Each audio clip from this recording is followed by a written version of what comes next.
Eh bien, bonjour à toutes et à tous les amis, c'est Papy45 et aujourd'hui on se retrouve pour une nouvelle vidéo, nouvelle anecdote. Ça faisait quelques temps qu'il n'y avait pas eu d'épisode. Au moment où je vous recorde ça, on est le 8 septembre. Et cet épisode sort du coup, ça sort pardon, cette semaine. Et le dernier épisode date du 13 juillet. Donc, juillet, août, septembre, ça fait... Alors au moment où la vidéo sortira, ça fera 3 mois qu'il n'y a pas eu d'épisode. En même temps, j'avais pas de sujet. Là, j'en ai 4 en comptant cet épisode-ci. Donc 3 à partir du prochain épisode.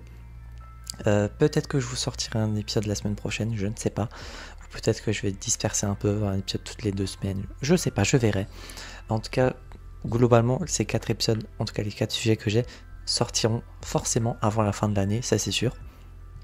Donc aujourd'hui, comme sera sûrement mis dans le titre, je vais vous parler du coup de mon expérience professionnelle que j'ai pu avoir chez Leclerc il y a quelques jours.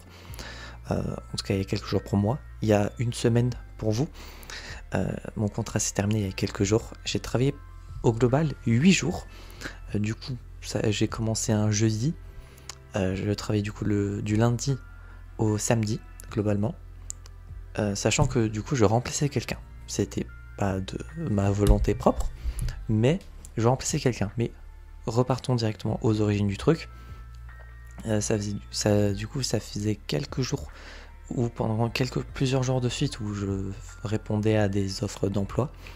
Et à un moment, j'avais répondu à travailler du coup dans Leclerc dans le rayon fruits et légumes. Je me suis dit, bon, je pense pas que ça risque d'être très compliqué comme activité.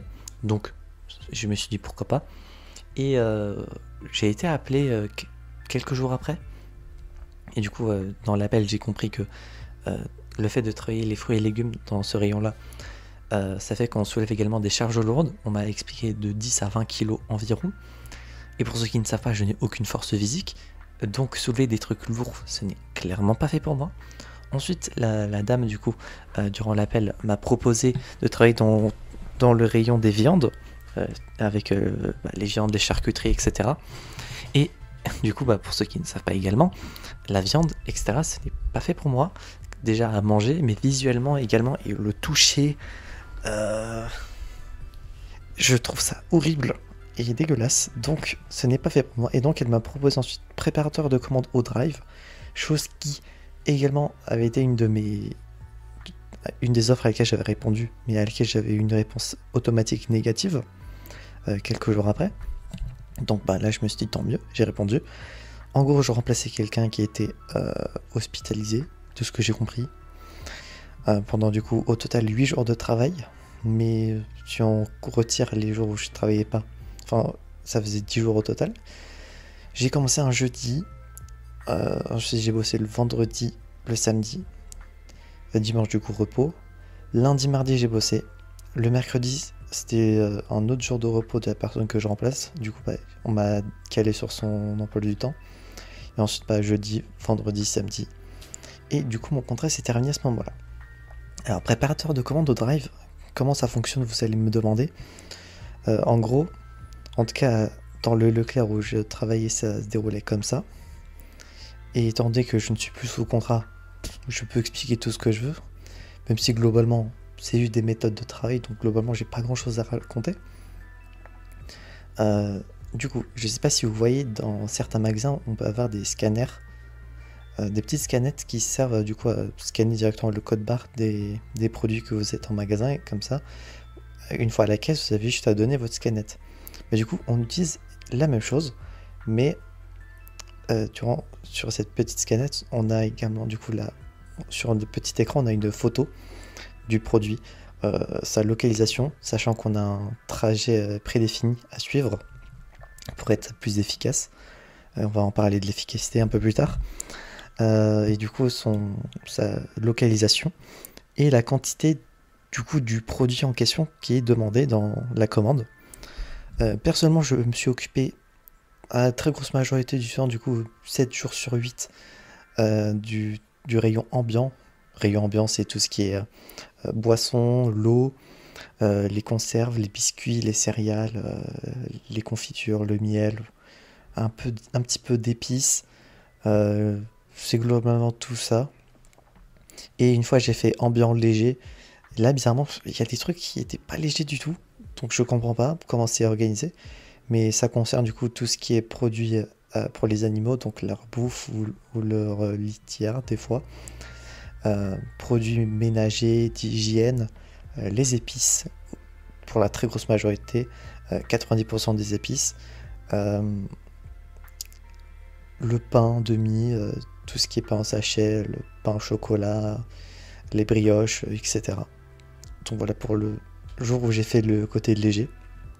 Et donc, j'ai fait ce travail-ci. Globalement, c'est très répétitif pour ceux qui se demanderaient. Euh, on m'avait dit durant mon entretien que niveau physique, ça a été moins physique, que c'était pas vraiment physique. Au contraire, alors, en termes de charge à porter, c'est pas vraiment physique. Le truc le plus lourd que j'ai dû porter à la limite, c'était des packs de bière, les gros packs de bière, je saurais pas te dire les marques, mais il y avait genre des... Je pense que le plus lourd c'était les 1664, en tout cas cette boisson alcoolisée. Je sais même pas si c'est de la bière d'ailleurs, hein. Mais globalement je pense que le plus lourd que j'ai dû porter c'était ça, ou peut-être les gros packs de coca, je sais pas. Ou à la limite peut-être aussi les bidons de 8 litres d'eau cristalline. Mais sinon, physiquement, ça va, il n'y a rien à transporter de très lourd. Euh, du coup, on dépose tous nos produits dans un espèce de chariot qui est composé de caisses. Et pour les produits qui peuvent être mis, qui sont assez petits, etc., on met tout ça dans des sacs en papier. Du coup, ça fait que du coup, dans une seule caisse, on peut caler 2 sacs. Ou 3 si vraiment il y a le dernier sac, il n'y a pas grand-chose dedans. Du coup, voilà globalement ce que j'ai fait. C'est très répétitif, c'est très fatigant au niveau des jambes, des pieds et des articulations. Alors, je crois que c'est les chevilles. En tout cas, l'articulation qu'il y a entre les jambes et le pied. J'ai oublié le nom, mais en tout cas, c'est très fatigant dans enfin, dans la partie basse du corps, quoi. Parce que bah, vous marcherez beaucoup, beaucoup. Et encore, vous allez voir quand je vous parlais d'efficacité. Mais donc, voilà concernant ce qui se déroule concernant le travail en lui-même. C'est très répétitif, donc j'ai pas grand chose à faire. Les horaires sont, je trouve, horribles. Enfin, j'ai pas du tout aimé les horaires. En tout cas, quand on est du matin, enfin, les horaires peuvent aller de 7h à 20h le soir. Sachant que moi, du coup, j'ai été tout le temps du matin, donc je commençais à 7h. Et je finissais en moyenne, si on prend, parce que les horaires de fin varient pour qu'à la fin, on finisse, enfin, à la fin, ça fasse le nombre d'heures total d'heures par semaine. Bah, personnellement, au plus tard que j'ai pu finir, c'était 15h et au plus tôt, c'était 12h30. Sachant que du coup, vu que il y a un jour où j'ai fini à 12h30, du coup, les heures, enfin, le temps qu'il y a en moins se répercute sur les autres jours. Un plaisir. Donc globalement, je finissais à environ vers 14h45. Mais je trouve pour le coup que les horaires, je les ai pas du tout aimés. Je devais me lever à 6h pour sortir de chez moi à 6h30 et arriver là-bas vers 6h40 à 45. Globalement. Si personnellement, alors je suis pas du matin, mais pour le coup vraiment pas. J'avais pas du tout envie de me lever de mon lit, c'était horrible comme sensation. En plus, le matin, il caillait sa mère. C'était durant cette période fin d'été où le matin, il fait froid de fou, environ 10 degrés à peine. Et quand tu dois aller bosser avec ton t-shirt et ton gilet, un plaisir, j'ai envie de dire, parce que vous allez voir quand je parlerai de la tenue, machin. Mais concernant les horaires, pour le coup, j'ai pas du tout aimé. J'avais le soir, en me couchant, du coup, à gros max minuit. Ça, à la limite, c'est pas dérangeant le fait que je dois me coucher à minuit. Mais vraiment, c'est le début à 6h qui, je trouve, catastrophique. En plus de pas être du matin, le soir, je redoutais le fait de devoir me réveiller le matin. J'avais pas envie d'aller travailler. Pour le coup, j'ai pas aimé l'expérience. À la limite, vraiment le seul point positif que je peux en tirer de la chose, outre l'argent que du coup j'ai pu me faire, mais ça on le compte pas vraiment, c'est que bah, du coup les gens, les autres personnes qui travaillaient étaient sympas. Ouais, en vrai, les gens étaient sympas. J'ai quelques fois où j'ai rigolé avec eux. En tout cas, les quelques fois où j'ai pu parler avec eux. Mais ouais, personne n'a été méchant ou quoi. On m'a pas fait de reproches. Et globalement, l'expérience sociale, du peu d'expérience sociale que j'ai pu avoir là-bas, s'est bien déroulé. Mais globalement, c'est le seul point positif que je retiens du truc. J'ai parlé des horaires, j'ai parlé de comment ça fonctionne pour préparer une commande. Maintenant, je vais vous parler de comment on donne une commande. Du coup, il y a une espèce de sonnerie qui s'enclenche quand quelqu'un arrive ou quand quelqu'un scanne sa carte de fidélité ou quoi. Je sais pas comment ça fonctionne, j'ai pas demandé. Et du coup, bah, quand il y a cette sonnerie, c'est du coup bah, le premier qui arrive, premier servi. Hein.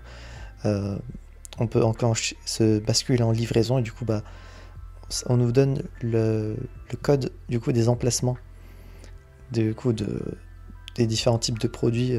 Du coup, bah, toute la partie ambiante à laquelle nous on s'occupe, mais il y a aussi une autre partie de l'équipe qui s'occupe de la partie fraîche et surgelée, fruits et légumes. Et du coup, bah, on doit récupérer les produits frais et surgelés, les fruits et légumes, ensuite prendre les produits ambiants et le pain s'il y en a.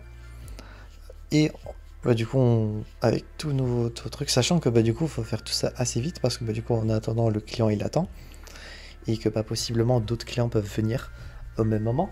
Donc il faut se dépêcher. Et bah, du coup, on fait tout ça, on les emmène, on scanne ce qu'il y a à scanner, on aide à ranger dans le coffre les différents sacs, etc. Et du coup, et ensuite, on repart. Et du coup, voilà, vraiment, globalement, il n'y a pas grand-chose. Concernant l'argent que j'ai pu me faire, pour ceux qui s'intéresseraient, en tout cas, c'est mon expérience personnelle, je sais pas du tout ça fonctionne comment dans tous les Leclerc de France, ou si dans d'autres magasins c'est différent. En tout cas, en termes d'expérience travail, voilà. En termes de salaire pour 8 jours, sachant que... Ah oui, je vais vous parler d'un autre truc après. J'ai travaillé du coup 8 jours. Au total, ça faisait, je dirais, plus de 50 heures du coup. Ouais, peut-être une soixantaine d'heures au total, je dirais, de tête. Sachant que les pauses étaient rémunérées de très peu, mais du coup ça faisait selon. Alors j'ai à Ferme sur le Discord qui avait fait un calcul et je crois que ça a donné un peu moins de 100 € supplémentaires payés avec les pauses. Pauses qui du coup, on va diverger un peu sur ça. Je trouve le système catastrophique. Je sais pas si c'est humain de faire ça. Mais concernant les pauses, il y a une pause qui est donnée par le responsable. Mais globalement, si tu veux cette pause-ci et si tu veux en prendre une autre, chose que j'ai pas faite, même si on va en parler également, la pause, tu la comptes comme ceci. 1 heure de travail égale 3 minutes de pause. Donc, sachant que en moyenne, ma pause devait être entre 10h30 et 11h, souvent c'est ces deux horaires-là qui m'étaient calés, ça faisait que si on devait respecter les horaires, j'avais 12 minutes de pause. 12 minutes de pause pour 7 heures, on va dire, de travail moyen. C'est ridicule, je trouve. Limite, il aurait fallu peut-être un peu plus. Alors certes, peut-être le travail, le métier en lui-même n'a pas peut-être la possibilité de prendre un peu plus. Mais globalement, à chaque fois, j'ai pris plus personnellement. J'en ai rien à foutre. Au bout d'un moment, mes jambes sont en train de mourir. C'est pas parce que j'ai pris 20 minutes de pause que les gens vont m'engueuler. De toute façon, on m'a rien dit. Et si ils avaient des trucs à dire, ils me l'auraient sûrement dit. Mais en tout cas, on m'a rien dit. Donc bon. Et petite fun fact. Des fois, j'ai pris des pauses cachées, on va dire. Je prétextais le fait de vouloir aller aux toilettes globalement et du coup je partais aux toilettes qui du coup faut remonter parce que nous on est dans le sous-sol du magasin. Du coup il va falloir monter à l'étage au niveau de l'accueil du magasin avec les caisses, etc. et du coup il y a les toilettes là-bas, du coup je partais. J'ai fait surtout ça durant la deuxième semaine, on va dire, durant peut-être la deuxième partie des 8 jours. Je disais souvent, souvent, allez, deux fois par jour que je devais aller aux toilettes, alors que bon, souvent, plus j'avançais au niveau des toilettes, plus bizarrement j'avais envie d'y aller. Est-ce que inconsciemment je voulais aller aux toilettes, ou est-ce que c'est le fait de faire une pause qui inconsciemment me donnait envie d'aller aux toilettes? Je ne sais pas, mais en tout cas je vais aller aux toilettes pour m'asseoir un peu, parce que pour le coup j'avais mal, vraiment. Le dos ça allait, mais comme ça quoi. Et du coup ça fait que je pouvais au moins me reposer 10 minutes peut-être à la limite. Et du coup, pour ceux qui se demanderaient pour l'argent, parce que je parlais des pauses, j'ai pas encore reçu l'argent, je pense, mais ça devrait pas tarder. Selon le calcul qu'il y a eu sur ChatGPT, etc., quand je lui avais demandé de calculer, j'ai dû gagner normalement un peu moins de 600 euros. Ça doit être un truc du genre 590, un bail du genre, donc un peu moins de 600. Pour 8 jours de préparateur de commande Drive. Donc voilà, si vous voulez peut-être avoir une idée. Sachant que c'était payé au SMIC, hein, j'ai pas précisé. Bon, ça serait pas autant fatigant, pourquoi pas, si c'était un CDI. Non, mais pour le coup, c'est vraiment pas fait pour moi. Sachant que quand mon contrat du coup de remplacement s'est terminé samedi dernier, la responsable du coup m'a prise du coup pour parler du coup de comment ça s'est passé machin. Globalement, j'étais si on peut dire employé, je sais pas si on peut dire employé, mais on va dire ça, un très bon employé. Je venais et je partais à l'heure. En tout cas, je respectais les heures. Bon, même si bon, entre nous,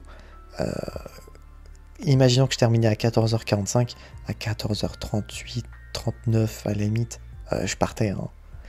Si je viens en avance de 5 à 10 minutes, entre 5 à 8 minutes à aller en avance, je m'accorde le fait de sortir plus tôt. Ça marche comme ça. On m'a rien dit donc. Alors soit ils ont pas remarqué, soit ils se sont dit que vu que je venais plus tôt, ça compensait. On m'a dit que du coup, le niveau des commandes, je me débrouillais bien, pardon. Qu'au niveau du coup d'apporter les commandes, etc., je me débrouillais également très bien. Que quand j'avais des questions, je demandais, machin. Vraiment, tout était bien. Sauf, et je vous en parlais tout à l'heure, l'efficacité. Pour le coup, l'efficacité, c'est inhumain ce qui est demandé, je trouve. J'étais pas assez rapide. En tout cas, c'est le seul point négatif qui m'avait été dit. Et du coup, et également, j'avais dit à la responsable que du coup, je m'y attendais, que forcément, c'était le seul point, je pense, qui était à redire, parce que je ne suis pas assez rapide. Alors, je suis pas Usain Bolt dans la vie, je pense que vous l'aurez deviné. Je suis plutôt une personne qui préfère prendre son temps. Alors, j'étais pas une tortue non plus au travail, hein, je marchais quand même à une allure bonne, je trouve. Je courais pas partout non plus. Mais quand il y avait une commande, etc. à donner, je faisais en sorte d'être le plus vite possible, histoire que la personne n'attend pas beaucoup. Mais globalement, si vous voulez avoir une idée, parce que il y a un système de statistiques qui est fait, en tout cas dans ce Leclerc-là, sur du coup, si on a envie de connaître nos stats. Alors globalement, les stats, c'est, je pense, les deux plus importantes, parce que j'ai pas pris en compte les autres, parce que j'ai pas forcément lu et demandé à comprendre plus le reste. C'était globalement le nombre d'items, enfin de produits, que l'on scanne par heure, en moyenne, et le nombre de commandes par heure que l'on fait en moyenne. Du coup, le premier jour, du coup, j'ai commencé un jeudi. Le vendredi, du coup, je demande du coup mes stats du jeudi pour savoir, parce que du coup, c'était la première fois, c'était mon deuxième jour. Je me dis, oh, vas-y, les stats, en plus, j'adore ça. J'ai envie de voir qu'est-ce que ça donne, comment ça donne, le nombre. Est-ce que je suis positif, est-ce que je suis négatif? J'étais négatif de fou. J'avais fait, du coup, durant mon premier jour, 62 produits scannés par heure et 5 ou 6, je sais plus, commandes par heure. ce qui, vous êtes peut-être en train de vous dire, ce qui est pas mal. 5 à 6 commandes par heure, ça fait une commande toutes les 10 minutes, sachant que du coup les commandes ont des variations forcément en termes de produits demandés. J'ai eu au minimum un produit. Oui, c'est déjà arrivé, je pense, 2 ou 3 fois que je devais juste faire un produit. Mais également, le maximum que j'ai pu avoir, c'était 86. Voilà, 86 produits, c'était énorme. Ça m'a pris, je pense, 7 ou 6 caisses remplies, mais vraiment, de sacs ou de... Parce que oui, tous les packs d'eau ou de jus de fruits machin, on doit les mettre en séparé. Donc ça, mon chariot était très très lourd pour le coup. Du coup, j'ai pu faire de 1 à 86. Et ce que le responsable, parce que du coup, il y a deux responsables qui switchent en début d'après-midi, je crois. Parce qu'à ce moment-là, c'était le responsable et pas la responsable. Du coup, il m'avait dit qu'en moyenne, il faudrait faire 120 produits scannés par heure et 10 à 12 commandes par heure. Là, je vous laisse faire le calcul. 120 items, enfin 120 produits, pardon, scannés par heure en moyenne. Ce qu'il faudrait faire, ça serait un produit toutes les 30 secondes. En imaginant que vous avez que des produits différents à chercher, vous devez vous dépêcher. Et on n'a qu'à dire 10 commandes par heure, ça fait, enfin les 12, ce qui donnerait 5 minutes par commande, si mes calculs sont bons. Ce qui est inhumain, et même si c'est un peu plus de 5 minutes, c'est pas beaucoup, genre. Alors si ta commande, t'as vraiment 3 trucs à prendre, tu peux la faire en 5 minutes. Mais si vraiment t'as genre 86 trucs à faire, ça va forcément plomber tes stats. Vraiment. Sachant que alors, les premiers jours, je n'apportais pas les commandes, on ne m'avait pas encore expliqué comment ça fonctionnait. Mais même une fois qu'on m'avait appris à apporter les commandes aux clients, je vous jure qu'on avait toujours à minima 2 à 3 heures d'avance sur les commandes qui arrivaient. C'est-à-dire, en imaginant qu'il est 11h, qu'il est 11h, je devais préparer une commande à minima de 14 heures. Donc, toujours de l'avance, même quand il y avait un rush, enfin, le dernier jour, je crois, ou l'avant-dernier, on a eu un midi à 11h, un gros rush pendant peut-être une demi-heure minimum. Il y avait full client, le parking de livraison était H24 rempli. Et du coup, il y a eu ça. Sachant également que le fait d'avoir de l'avance, je sais pas si cela compte pour eux, j'ai pas l'impression. Les statistiques, il fallait les demander, c'était en privé, sachant que bon, elles étaient en public avant. Mais bon, je trouve ce système personnellement, je trouve que ce système de statistiques qui te fait pousser dans tes retranchements, je trouve ça très malsain, personnellement. Je n'ai pas du tout aimé, d'où le fait que j'ai demandé du coup mes stats que le jour 2. Après, j'ai pas du tout demandé. J'avais pas envie de savoir. Je m'en battais les couilles personnellement. Personnellement, je ne sais pas, vous pourrez dire ça en commentaire. Mais à partir du moment où on a plusieurs heures d'avance, je trouve que demander à être plus efficace ou plus rapide, cela ne sert à rien. Sachant que du coup, le responsable m'avait dit que, vu que je débute encore, ils allaient pas me faire des remarques pour que je me dépêche, machin. Mais je vous avoue que bon, si parce que de base, on m'avait dit que s'il fallait, ils allaient peut-être me proposer un CDI ou quoi. Mais bon, j'avais très bien compris dès le jour 2 que je ne voulais pas continuer là-dedans. Et que CDI ou pas, j'allais refuser globalement. J'ai pas du tout aimé. Le système de stats, je le trouve très malsain. En tout cas, comme dit, je trouve qu'à partir du moment où dans ton travail tu as de l'avance de plusieurs heures, utiliser le système de stats qui devrait juste être là pour voir ton efficacité personnelle et ne pas à pousser tes employés, on va dire, être plus rapide, plus efficace, machin. Alors que bon, le truc que le responsable m'avait dit, c'était que globalement, euh, c'est parce que du coup j'étais nouveau que forcément je ne connaissais pas forcément la localisation de tous les produits globalement et la localisation du code barre sur les produits. Mais bon, c'est pas en ajoutant ces deux facteurs là que ça allait booster par 200% le. Ouais, ça allait pas faire x2 quoi sur mon efficacité, ça allait peut-être booster de 20% sur mon efficacité. Parce que à force de scanner les mêmes trucs en boucle, euh, tu devines plus rapidement où se trouve le code barre et où se trouve le produit en question dans le rayon à laquelle tu dois aller. Ça allait rien changer, globalement. Donc, expérience que je n'ai pas aimé du tout.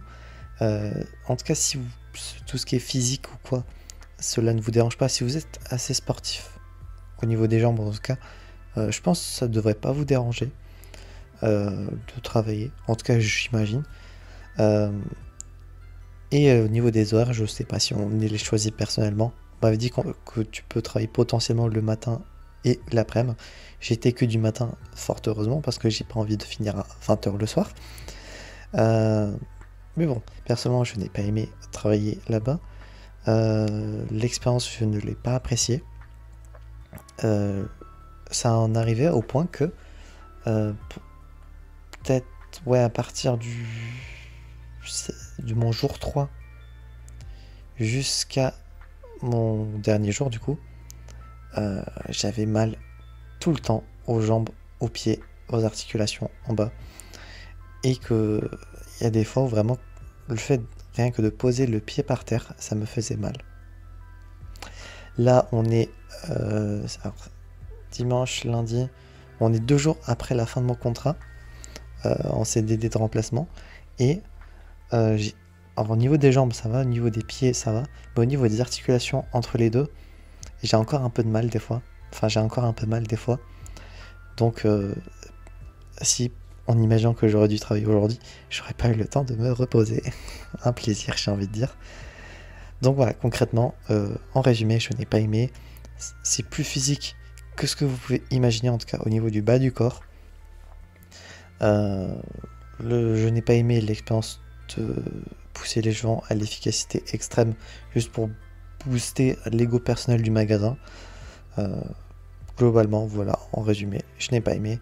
Vous pouvez donner votre avis sur toute mon expérience en commentaire si cela vous intéresse. Cette vidéo a été assez longue, je sais même pas si ça sera l'épisode le plus long.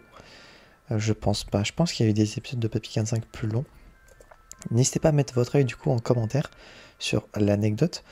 Ah non, effectivement, c'est clairement pas l'épisode le plus long. L'épisode 169, sur l'opération que j'avais eue, a duré quasiment 40 minutes. Donc globalement, c'est pas du tout l'épisode le plus long. Donc voilà, concernant mon expérience professionnelle à Leclerc, j'espère que cet épisode vous aura plu. Si c'est le cas, n'hésitez pas à vous abonner, mettre un petit pouce bleu, à mettre en commentaire votre avis du coup sur toute mon expérience. Je pense que j'ai tout raconté. Si j'ai oublié des détails, s'il y a beaucoup de détails que j'ai oubliés, je vous ferai une partie 2. Mais si j'ai oublié quelques petits détails, lisez la description. Souvent quand j'oublie des trucs à dire en vidéo, je rajoute des petits PS en notes dans la description pour donner des petits trucs que j'aurais oublié de parler. Ça arrive souvent dans des épisodes dont on en parle par exemple, ou dans Papy 45 quand j'ai oublié de donner des petits détails qui peuvent être intéressants à donner. Là je pense avoir tout dit. Donc, dans le doute, si j'ai oublié des trucs, ça sera mis en description. N'hésitez pas du coup à lire au cas où. N'hésitez pas également à mettre en commentaire votre avis sur mon expérience si vous trouvez que j'ai eu raison de penser ainsi. Est-ce que vous avez des arguments qui peuvent faire en sorte que je comprenne mieux certains points? Est-ce que vous êtes d'accord sur la mentalité de Leclerc? Est-ce que vous pensez que ce que je pensais était bon et juste? N'hésitez pas à mettre ça en commentaire. Et d'ici là, on se retrouvera donc, j'espère, la prochaine fois pour de prochaines aventures. C'était Papy 45 et je veux dire enjoy.